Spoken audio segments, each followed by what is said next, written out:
خب دوستان عزیز، نوبت میرسه به 120 ثانیه با ایمیل های شما عزیزان. ممنونم از دوستان و پشتیبانان پرمحبت پیک شادی، جواد جمشیدی و اکبر اقبالی به خاطر نکات بسیار جالب و روشنگری که برامون فرستادین.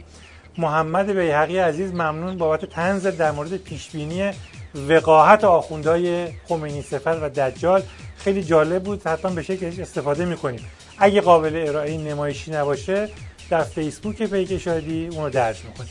حمزه آذرک تشکر میکنیم بابت مجموعه بسیار جالبی که در مورد انتخابات رژیم و موضع‌گیری مقامات رژیم جمع‌آوری کرده بودیم. ما همیشه از سلیقه خوب در ارسال مطالب جالب و دیدنی و طنز استفاده می‌کردیم، ولی این دفعه به لحاظ دید سیاسی و نشون دادن بنبست رژیم خیلی خوب کار کرده بودی، در چهارراه استراتژیش استفاده کردیم.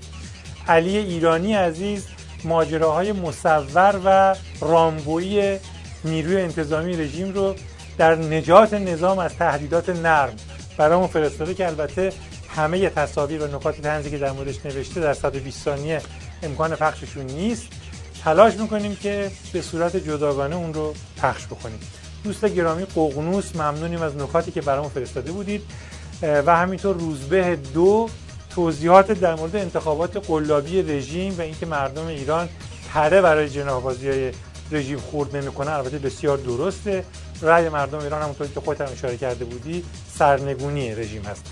تشکر میکنم از دوست عزیز پیک شادی علی کرمانشاه به خاطر مطالب نقضی که میفرستی و همینطور از دوست گرامی خودم مرتضی از دانمارک که طنزنویسای پیک شادی به خاطر نکات کوتاه و جالبت همیشه ممنونت هستم.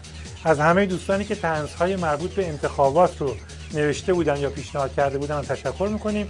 تلاش میکنیم که تو هفته‌های آینده به موضوعات مورد نظر شما بپردازیم.